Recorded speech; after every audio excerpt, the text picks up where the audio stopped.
my little Tattle Tells. Listen, we were able to get even more information about Rob Kardashian's testimony yesterday. Now, I know a lot was widely reported about him being like, don't you, he had his a few good men moments. You can't handle the truth. But you guys, all jokes aside, we need to get into his testimony because there's a lot of bombshells that he dropped that was not widely covered. First of all, let's get into this, right?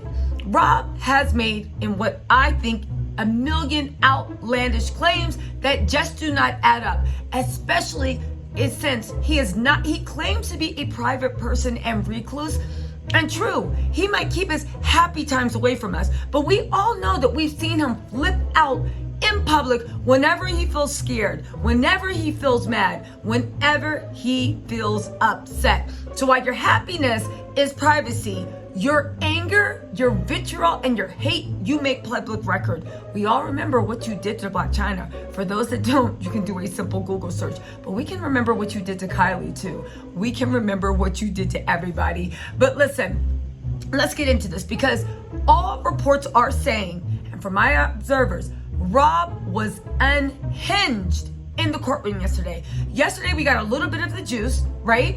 But they had to actually say that he was unhinged. Now get this. Let me take you to where he started to kind of just like lose it. And I don't understand why he thought that was a good idea, especially with the jury. Because even though my courtroom observers are saying the jury was a bit shocked and taken aback as well. Let's get into this. Rob talks about how he was at his lowest point when he started dating Chyna.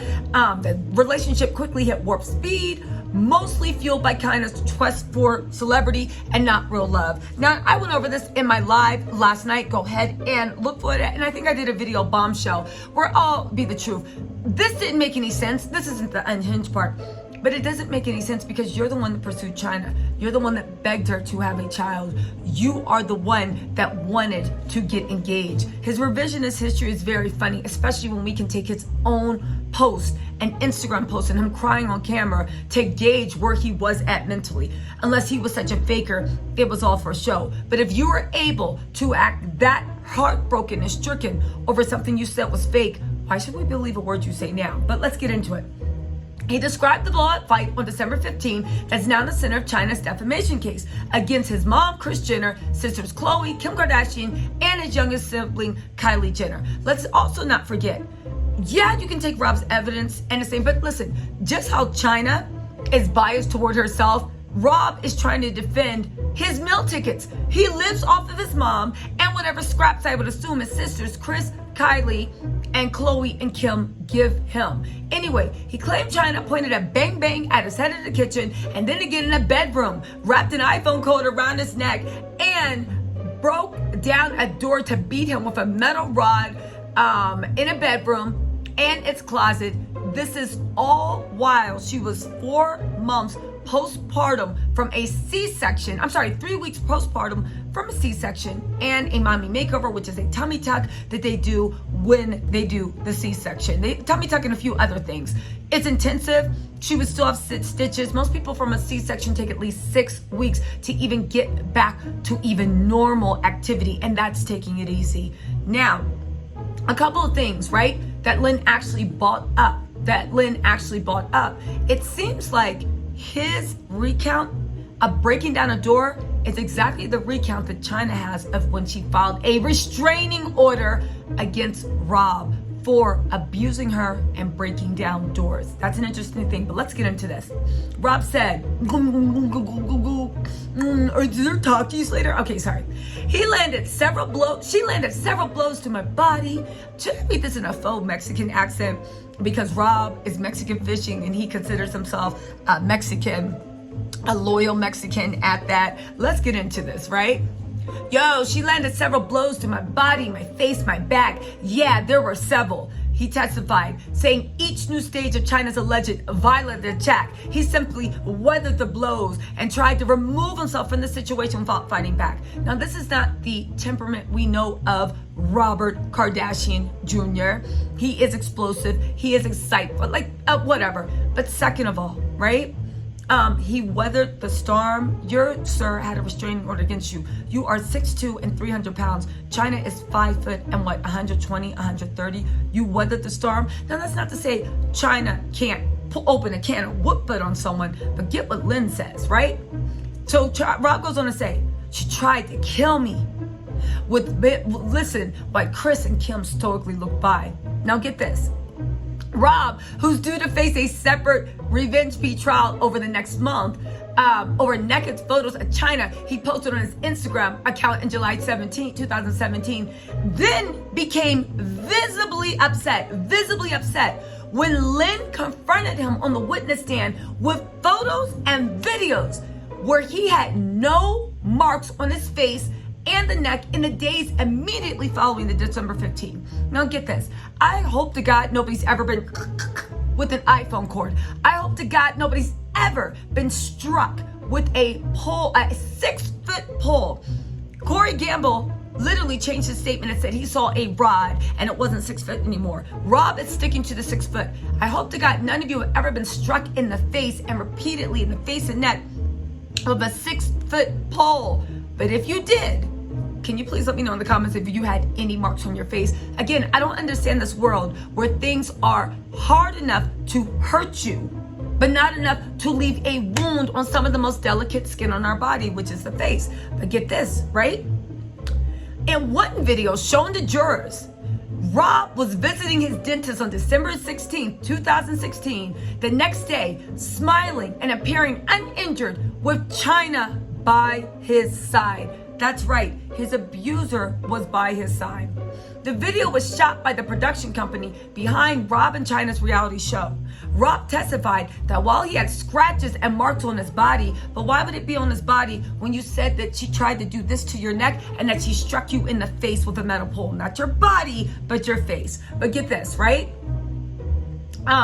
Rob testified that he had scratches and marks on his body. He didn't sustain any bruises to his face, and whatever minor marks he had on his neck shortly after the fight were no longer visible. That's not even what mark disappears within 24 hours from strangulation.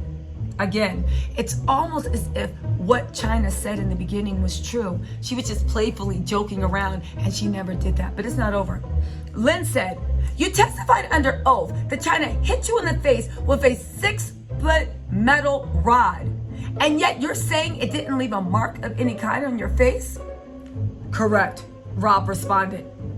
Did you have so much as a Band-Aid on you after this alleged severe beating by Chyna?"